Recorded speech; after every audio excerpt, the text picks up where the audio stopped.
جب بھی شب برات آتی ہے لوگ قبرستان جاتے ہیں ہر سال. نبی ایک دفعہ گئے اور آپ ہر سال جا رہے ہیں. نمبر 2, جاتے جتھوں کی شکل میں. نبی تو چپکے سے گئے ہیں, تو آپ رات کو 2-2:30 بجے ذرا چپکے سے اٹھیں اور تنہائی میں جب قبرستان میں وحشت ہو اور اندھیرا ہو اور وہاں قبرستان جائیں, اتنا دم ہے آپ میں, تو ہم کہیں گے بھئی آپ نے نبی کی سنت کو زندہ کیا ہے. لیکن آپ تو جتھوں کی شکل میں جا رہے ہیں, نہا دھو کے جا رہے ہیں, خوشبو لگا کے جا رہے ہیں, تیار ہو کے جا رہے ہیں, اور جو کچھ وہاں خرافات ہو رہی ہیں قبرستان میں وہ تو ساری دنیا کو معلوم ہے. میلے ٹھیلے لگے ہوئے ہیں وہاں پہ, گولے گنڈے بک رہے ہیں, برگر بک رہے ہیں, گول گپے بک رہے ہیں وہاں پہ, اور پھول الگ بک رہے ہیں, ہار پھول قبروں پہ چڑھانے کے لیے. کیا بدماشی ہے یہ, کیا منہ دکھائیں گے رسول اللہ صلی اللہ علیہ وسلم کو قیامت کے دن. 15 شعبان کی جو رات ہے اور 15 شعبان کا روزہ, اس کے حوالے سے بہت زیادہ لوگ سوال پوچھ رہے ہیں, تو میں نے ارادہ کیا میں ایک کلپ ریکارڈ کروا دوں. اس میں جو بھی میری ٹوٹی پھوٹی تحقیق ہے, جو میں نے احادیث دیکھی اس بارے میں, اور جو علماء کے اقوال دیکھے, اور جتنا میں اس کی ریسرچ کر سکا ہوں, اس کا ایک خلاصہ آپ کے سامنے رکھ دوں.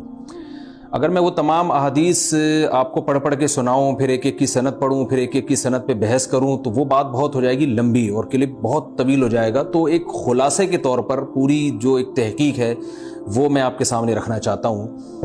تو 15 شعبان کی جو رات ہے جس کو شب برات کہا جاتا ہے, اس کا نام شب برات کسی بھی حدیث سے ثابت نہیں ہے, اس لیے عرب اس کو اکثر لیلۃ النصف من شعبان کہتے ہیں, کہ شعبان کے جو نصف ہے اس کی رات.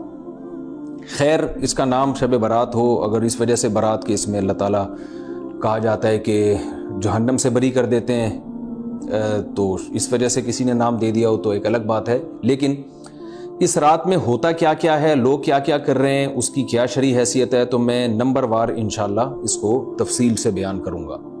کچھ چیزیں تو ایسی ہیں جو بالکل ہی غیر ثابت ہیں. ان میں اس رات میں مٹھائی, حلوہ یا مختلف قسم کے حلوے پکا کے لوگوں میں بانٹنا, اور اس رات میں نہا دھو کے تیار ہونا یا اچھے کپڑے پہننا, ان 2 چیزوں کو پہلے میں انشاءاللہ بیان کروں گا. دیکھیے, اسلام میں راتوں کے تہوار کا کوئی تصور نہیں ہے. اسلام میں جتنے بھی تہوار ہیں وہ دن کی روشنی میں ہیں. عید الفطر, عید الاضحیٰ, یہ ہمارے 2 تہوار ہیں جس میں ہم سیلیبریٹ کرتے ہیں ایک دوسرے کو, یہ دن کی روشنی میں ہمیں بتائے گئے ہیں. غیر مسلموں کے تہوار رات کو ہوتے ہیں, جیسے عیسائیوں کے تہوار کرسمس آپ دیکھیں رات کو ہوتا ہے. تو اس کی وجہ یہ ہے کہ اسلام نے دن کی روشنی میں تہوار رکھے ہیں. بہت ساری حکمتیں اس میں ہو سکتی ہیں, پوری حکمتیں تو ہم نہیں جانتے, لیکن کچھ سرسری غور سے کچھ حکمتیں ہمارے سامنے آتی ہیں کہ رات کا وقت ایسی چیز ہے جو اللہ نے عبادت کے لیے بنایا یا آرام کرنے کے لیے, سونے کے لیے بنایا. رات میں اگر آپ سیلیبریٹ کریں گے کسی بھی عمل, یعنی کوئی خوشی منائیں گے, تو اس میں انسان کی گناہوں کی طرف توجہ زیادہ جاتی ہے. جیسے آپ دیکھیں کرسمس میں شرابیں پی جاتی ہیں, اور جو بھی غیر مسلموں کے تہوار ہیں اس میں بھی چراغاں ہوتا ہے رات کے وقت. تو جبکہ ہمارے ہاں جو عید الفطر ہے وہ دن کی روشنی میں ہم نماز پڑھ کے اس کی ابتدا کرتے ہیں. تو آپ کہہ سکتے ہیں کہ شب برات کو کوئی تہوار تو نہیں مانتا. تو دیکھیں, تہوار زبان سے ماننا ضروری نہیں ہے. آپ اپنے عمل سے جب کوئی ایسا کام کرتے ہیں جو تہواروں میں کیا جاتا ہے, تو اس کا مطلب یہ ہوا کہ آپ اس کو تہوار مان رہے ہیں, یعنی آپ اس کو ایک خوشی کا دن مان رہے ہیں. تو نہانا دھونا یا کھانے پکا کے لوگوں میں تقسیم کرنا یا خود کھانا, اور خاص طور پہ حلوہ یعنی میٹھا, یہ چیزیں تہواروں کے موقع پر ہوتی ہیں. جیسے ہم عید الفطر والے دن صبح سوئیاں بناتے ہیں, میٹھا بناتے ہیں, کھاتے ہیں, لوگوں کو کھلاتے ہیں, نہاتے ہیں, اچھے کپڑے پہنتے ہیں. جمعے والے دن بھی, جمعے میں بھی عید کا عنصر ہے حدیث میں, اس کو بھی عید قرار دیا, اس دن بھی ہم نہا دھو کے کپڑے پہنتے ہیں. تو جو لوگ 15 شعبان کی رات کو نہاتے دھوتے ہیں, اسپیشلی اس رات کو کہ بھئی آج کوئی تہوار ہے یا آج کوئی خوشی کا دن ہے, اور مٹھائیاں کھاتے ہیں یا حلوے پکاتے ہیں, تو وہ زبان سے اس کو تہوار نہ بھی کہیں, اپنے عمل سے یہ بتاتے ہیں کہ یہ تہوار ہے, جبکہ یہ تہوار نہیں ہے.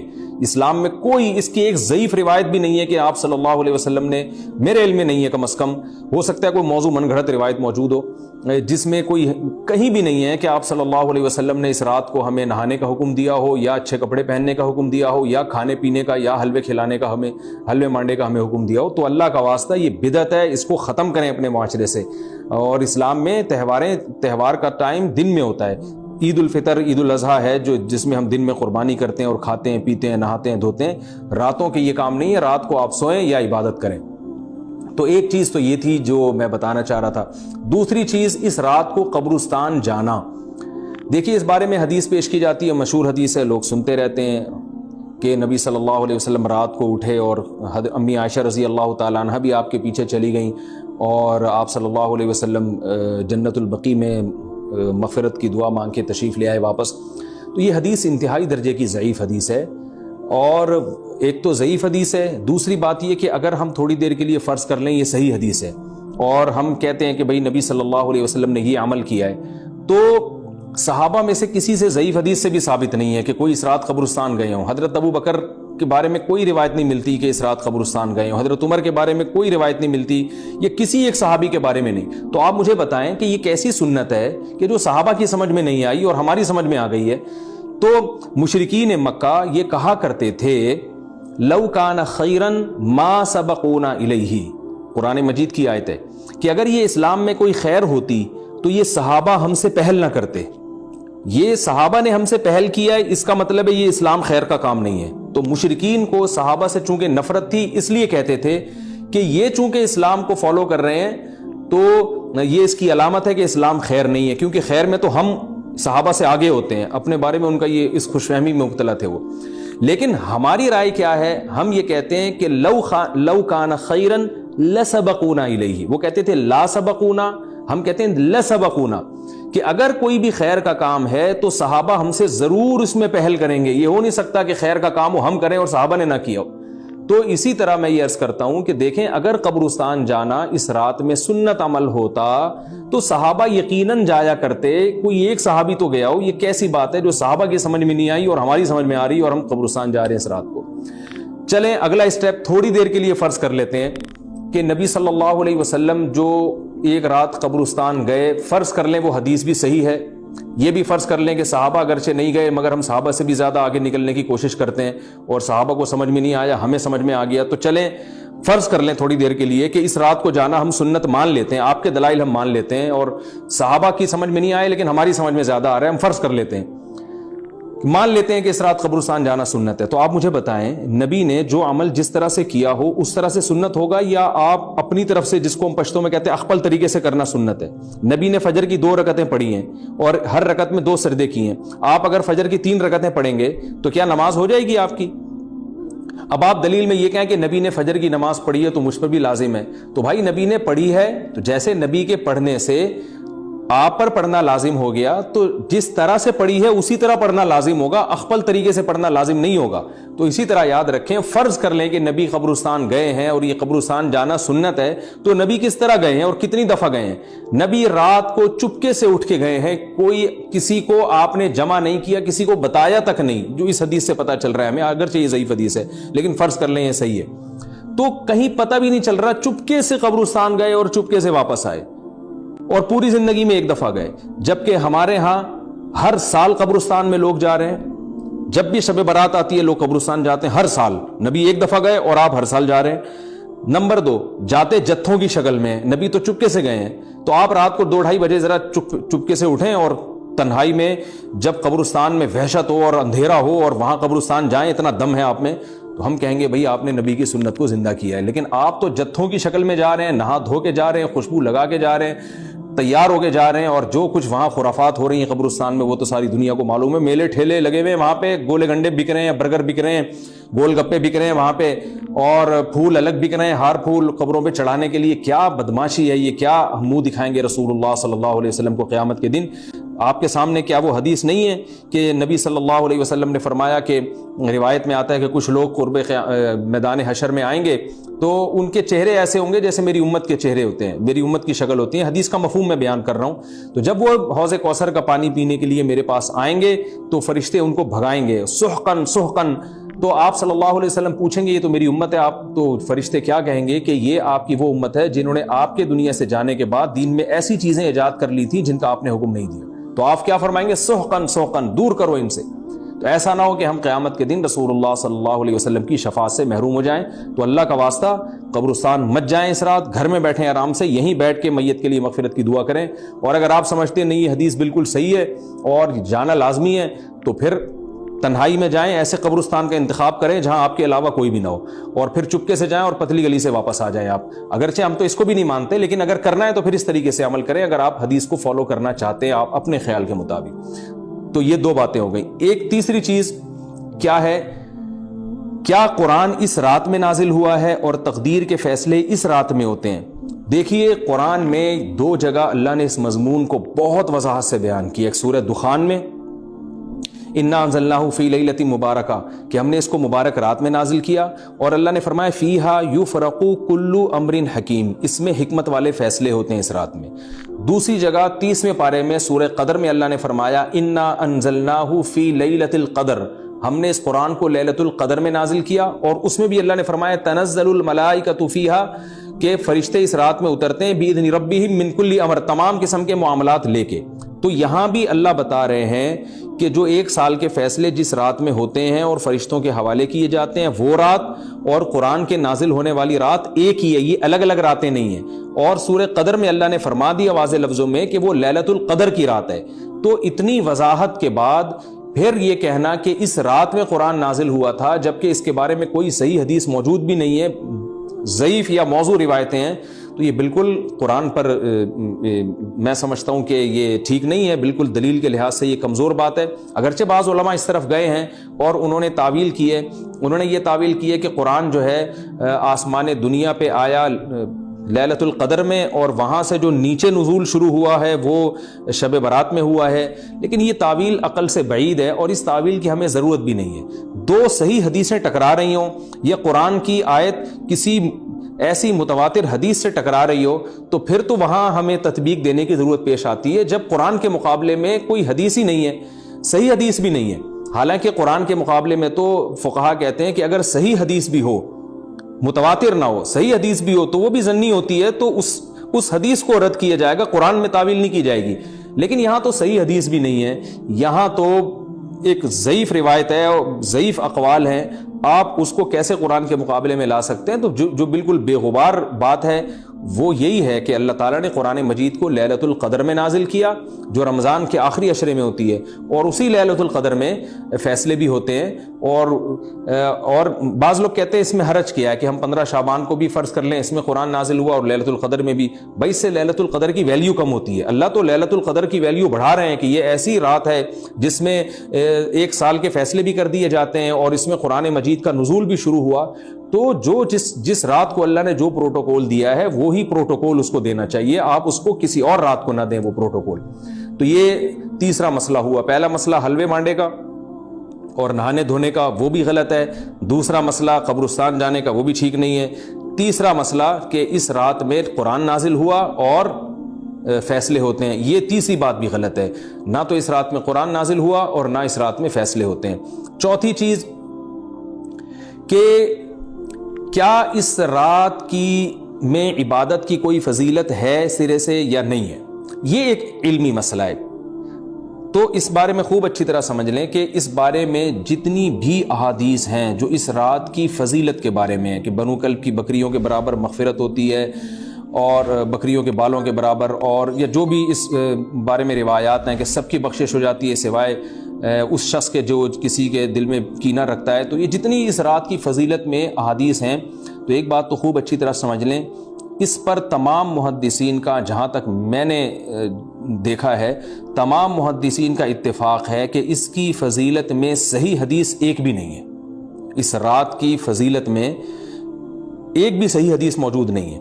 لیکن ضعیف روایتیں اتنی کثرت سے ہیں کہ ایک الگ محدثین کا اصول ہے کہ جب ضعیف روایتیں کی سندیں زیادہ ہو جائیں تو وہ حسن بن جاتی ہے, یعنی قابل قبول ہو جاتی ہے وہ, کیونکہ بہت ساری کمزور چیزیں مل کے اس میں کچھ قوت پیدا کر دیتی ہیں. تو اب جن علماء نے احادیث کے ضعف کی طرف دیکھا کہ ایک بھی صحیح روایت نہیں ہے, انہوں نے اس رات کا بالکلیہ انکار کر دیا کہ اس رات کی سرے سے کوئی فضیلت نہیں ہے. لیکن جن علماء نے اصول حدیث کی طرف دیکھا اور فقہ کے ایک اصول کی طرف دیکھا کہ کثرت روایات درجہ حسن تک پہنچ جاتی ہیں, ضعیف روایات, تو انہوں نے کہا کہ بالکل اس رات کی فضیلت کا انکار ہی سرے سے کر دینا یہ غلط ہے. تو جمہور اس طرف گئے ہیں کہ اس رات کی فضیلت کا بالکلیہ انکار کر دینا یا اس کی عبادت کی فضیلت کا بالکلیہ انکار کر دینا یہ ٹھیک نہیں ہے. لیکن کچھ علماء, وہ بھی بڑے محقق علماء ہیں, وہ اس طرف گئے ہیں کہ اس رات کی سرے سے کوئی فضیلت اسلام میں ہے ہی نہیں. اب میں دونوں طرف کے علماء کا کچھ تھوڑا سا تجزیہ پیش کرتا ہوں. تو جو علماء یہ کہتے ہیں کہ اس رات کی فضیلت ہے، اور فضیلت میں کثرت سے روایات ہیں، اور اس میں بڑے بڑے علماء داخل ہیں. امام شافعی رحمہ اللہ تعالی جیسے مجتہد بھی ہیں جو اس رات کی فضیلت کے قائل ہیں. باقی ائمہ سے مجھے جو ہے نا امام ابو حنیفہ سے کچھ نہیں ملا اس رات کی فضیلت کے بارے میں، اور امام احمد ابن حنبل سے بھی مختلف روایات ملی ہیں، اس لیے میں جزم سے کسی اور امام کے بارے میں نہیں کہہ سکتا. لیکن امام شافعی سے بہرحال اس کی فضیلت صراحتاً منقول ہے، اگرچہ انہوں نے بھی اعتراف کیا ہے کہ اس کی روایات کے بارے میں جتنی اس بارے میں روایات ہیں وہ ضعیف ہیں. لیکن وہی ایک اصول ہے کہ جب ضعیف روایات بہت کثرت سے ہوتی ہیں تو درجہ حسن تک پہنچ جاتی ہیں. تو اس اصول کے تحت جمہور اس کے قائل ہیں کہ اس رات میں عبادت اگر ہم کرتے ہیں تو دوسری راتوں کی نسبت ہمیں ثواب زیادہ ملتا ہے. لیکن جو بعض دوسرے علماء جو بالکل ہی اس رات کی فضیلت کے منکر ہیں، ان کے دلائل میں یہ ہے کہ یہ بات اگرچہ درست ہے کہ اگر ضعیف روایات کثرت سے ہوں تو وہ درجہ حسن تک پہنچ جاتی ہیں، لیکن وہ کہتے ہیں کہ کچھ قرائن ایسے ہیں جن قرائن سے پتہ چلتا ہے کہ جو ہے ان قرائن کو اگر سامنے رکھا جائے تو وہ ان کی رائے یہ ہے کہ پھر ان کا خیال یہ ہے کہ ان کا رجحان اس طرف ہے کہ اس رات کی سرے سے کوئی فضیلت نہیں ہے. ان قرائن میں ایک چیز یہ بھی ہے کہ اس کے بارے میں جو روایات ہیں ان میں بہت زیادہ ثواب کی بشارت سنائی گئی ہے. تو بعض محدثین کا یہ اصول ہے کہ کسی رات کے بارے میں یا کسی خاص عمل کے بارے میں بہت زیادہ کہیں غلو ہوتا ہے یا مبالغہ ہوتا ہے، غلو تو نہیں کہہ سکتے، تو یہ خود ایک اس طرف اشارہ ہوتا ہے کہ یہ ایک ذوف ہے، اگرچہ یہ کوئی اتنی مضبوط بات نہیں ہے. لیکن بہرحال جو علماء اس کی فضیلت کے بالکل منکر ہیں ان کی ایک دلیل میں آپ کے سامنے پیش کر رہا ہوں. دوسری بات یہ ہے کہ جو علماء اس کی فضیلت کے بالکل بھی قائل نہیں ہیں ان کی ایک بڑی دلیل یہ بھی ہے، جن میں ہمارے شیخ حضرت مفتی رشید احمد صاحب رحمہ اللہ تعالیٰ بھی تھے. اگرچہ انہوں نے اس بارے میں کوئی صراحتاً فتویٰ نہیں دیا، لیکن وہ یہ اشکال ظاہر کیا کرتے تھے کہ شریعت میں جب بھی کسی وقت کی یا کسی خاص رات کی کوئی فضیلت آتی ہے تو اللہ تعالیٰ اس کو جو ہے وہ اس کا صحیح ٹائم نہیں بتاتے بلکہ اس میں اختلاف ڈال دیتے ہیں. اس کی مثال ایسے ہے جیسے جمعے کے دن حدیث میں آتا ہے کہ ایک وقت جمعے میں ایسا آتا ہے جس میں دعا لازمی قبول ہوتی ہے. اب ظاہر ہے وہ بڑا فضیلت کا وقت ہے، تو وہ وقت ہمیں متعین طور پہ بتایا نہیں گیا ہے، اس لیے علماء کا اس میں اختلاف ہوا. بعض نے کہا عصر کے بعد، بعض نے کہا کہ 2 خطبوں کے درمیان. لیلۃ القدر کو دیکھ لیں، لیلۃ القدر کی فضیلت میں قرآن بھی ہے، بہت ساری احادیث ہیں، لیکن لیلۃ القدر کی رات ہے کون سی یہ اللہ نے اس میں ابہام ڈال دیا. تاخراتوں میں 21 بھی ہو سکتی ہے، 23 بھی ہو سکتی ہے، بعض بلکہ حدیث سے 22ویں رات کا بھی ہونا ثابت ہے، زیادہ امکان 27ویں رات کا ہوتا ہے، تو وہ متعین نہیں ہے. تو جو علماء کہتے ہیں اس کی سرے سے کوئی فضیلت ہی نہیں ہے، ان کا رجحان وہ ان کی ایک یوں سمجھیں کہ دلیل تو نہیں لیکن ایک استئناس کہتے ہیں اس کو، کہ اس سے ان کے اس نظریے کو تقویت ملتی ہے کہ اگر یہ اس کی اتنی زیادہ فضیلت ہے تو اس کی تعیین میں اختلاف بالکل بھی نہیں ہے. تو یہ وہ کہتے ہیں کہ یہ مزاج شریعت کے خلاف ہے. اور تعیین میں اختلاف ہوتا کیوں ہے؟ علماء نے بیان کیا اگر لیلۃ القدر کو متعین طور پہ بیان کر دیا جاتا نا کہ یہی لیلۃ القدر ہے تو بہت ساری اس میں جو ہے نا حکمتیں فوت ہو جاتی، جن میں ایک یہ بھی کہ اس رات میں جہاں عبادت کا ثواب بہت ہے گناہ کا عذاب بھی بہت ہے. پھر اگر اس رات میں کوئی گناہ کرتا تو وہ اللہ کے عذاب سے نہ بچ پاتا، کیونکہ وہ اللہ متعین کر دیا کہ یہ لیلۃ القدر ہے، تو کیسے تم اس میں گناہ کر رہے ہو. اب معاملہ اللہ نے مبہم رکھ دیا کہ بھئی یہ بھی ہو سکتی ہے تو اگلے دن بھی ہو سکتی ہے. اور ایک فائدہ یہ بھی اس میں رکھا متعین نہ کرنے میں کہ لیلۃ القدر انہی کو ملے جو تلاش کریں، جو پورا عشرہ جاگیں گے ان کو لیلۃ القدر ملے گی. اگر اللہ اسپیسیفک دن بتا دیتا کہ 21ویں ہے، 23ویں ہے یا 25ویں ہے یا 22ویں ہے تو بہت سارے لوگوں کو لیلۃ القدر مل جاتی. تو اللہ نے جو مبہم رکھا ہے نا، تو ایک رات کی فضیلت اللہ نے بڑھا دی مگر اس کی تعیین میں ابہام پیدا کر دیا تاکہ جو پورا عشرہ جاگے گا اسی کو لیلۃ القدر ملے گی، اس کے علاوہ ہر آدمی کو نہ ملے. وہ ایک اللہ کی ایک حکمت ہو سکتی ہے اس میں.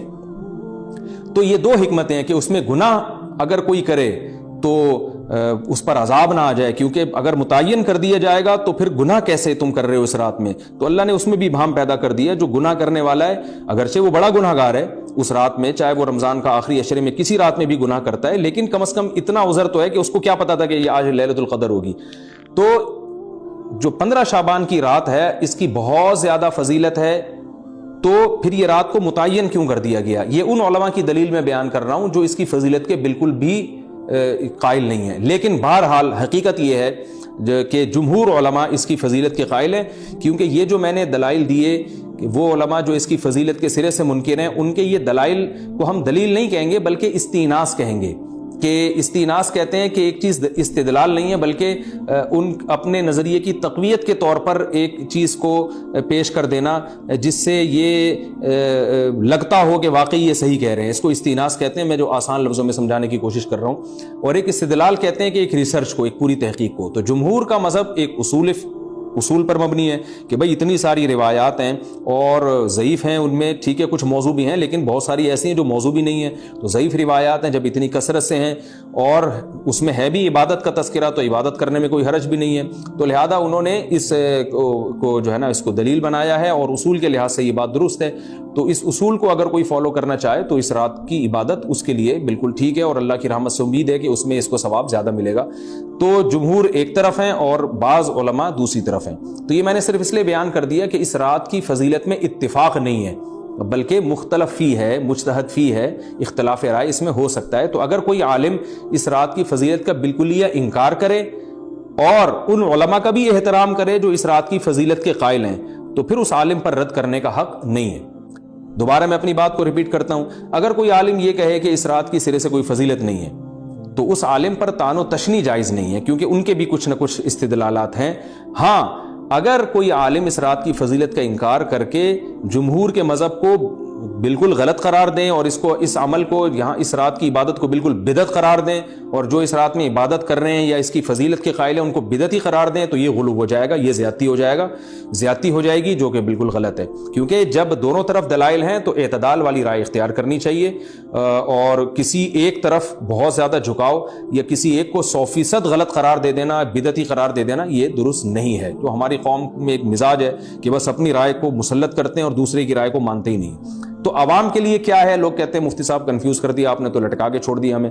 بھائی میں کنفیوز نہیں کر رہا, عوام جمہور کے مذہب کو فالو کرے گی. جمہور میں بڑے بڑے علماء ہیں, وہ اس کی فضیلت کے قائل ہیں اور وہ اس کے قائل ہیں کہ اس رات میں عبادت کرنی چاہیے, تو آپ جمہور کے مذہب کو فالو کر سکتے ہیں. تو اب یہ بات تو ہو گئی جمہور کا مذہب, میں نے آپ کو بتایا کہ وہ اس رات میں فضیلت کے قائل ہیں کہ اس رات میں عبادت کرنی چاہیے. لیکن کیسے کرنی چاہیے اس پر تمام علماء کا اتفاق ہے کہ مسجد میں جتھے بنا کے جانا یا اجتماعی عبادت کرنا یہ بالکل بدعت ہے, بالکل ناجائز ہے. اسی طرح کوئی مخصوص قسم کی نماز پڑھنا کہ پہلی رکعت میں یہ والی صورت تو دوسری میں یہ والی صورت تو تیسری میں یہ والی صورت, یہ بالکل بدعت ہے. صلاۃ التسبیح کی جماعتیں بدعت ہیں. تو ایک ہی راستہ ہے آپ کے پاس, آپ عبادت کرنا چاہتے ہیں تو انفرادی طور پر ایسے عبادت کریں جیسے عام دنوں میں آپ عبادت کرتے ہیں, ویسے ہی نماز پڑھیں جیسے عام دنوں میں نماز پڑھتے ہیں. کوئی مخصوص صورتیں, مخصوص رکعتیں نہیں ہیں. جتنی اللہ توفیق دے تنہائی میں آپ 2 رکعتیں, تہجد کی 4 رکعتیں, 6 رکعتیں, 8 رکعتیں, 16 رکعتیں, جتنی اللہ توفیق دے آپ رات کو کھڑے ہو کر انفرادی نماز پڑھیں. دعائیں مانگیں اللہ تعالیٰ سے, قرآن کی تلاوت کریں, تسبیحات کریں. جتھے نہ بنائیں مسجد میں, چراغاں نہ کریں, بتیاں نہ لگائیں, قبرستانوں پہ رش نہ کریں. یہ سب ناجائز اور سب حرام ہے, گناہ ہے. اس کا اسلام میں کوئی تصور نہیں. کرنا ہے تو صرف ایک کام آپ کر سکتے ہیں کہ صرف عبادت کریں اور اللہ کی رحمت سے امید کی جا سکتی ہے کہ اللہ تعالیٰ اس رات میں آپ کو عبادت کا دوسری راتوں کی نسبت ثواب عطا فرمائے گا. کیونکہ آپ اگر جمہور علماء کو فالو کر رہے ہیں تو ہمیں یعنی جن کے پاس علم نہیں ہے تو ان کو علماء ہی کو فالو کرنے کا اللہ نے حکم دیا ہے. تو آپ جمہور علماء کی رائے پر عمل کرتے ہوئے اگر عبادت کرنا چاہیں تو اللہ کی رحمت سے امید ہے کہ انشاءاللہ آپ کو ثواب ملے گا. لیکن عبادت کا کوئی مخصوص طریقہ ہرگز نہیں ہے. پمفلیٹ بٹ رہے ہوتے ہیں کہ یہ والی صورت پڑھنے سے یہ ہو جائے گا تو یہ والی صورت پڑھنے سے یہ ہو جائے گا, یہ بالکل غلط ہے. تو انفرادی عبادت ہوگی اور ایسے ہی عبادت کا طریقہ ہوگا جیسے پورے سال ہوتا ہے. نماز اسی طرح پڑھی جائے گی جیسے پورے سال پڑھی جاتی ہے, دعائیں مانگی جائیں گی. اپنے طور پر اجتماعی سطح پہ کوئی عمل نہ کیا جائے. اللہ تعالیٰ سے دعا ہے کہ اللہ تعالیٰ ہمیں سمجھنے کی, عمل کرنے کی توفیق عطا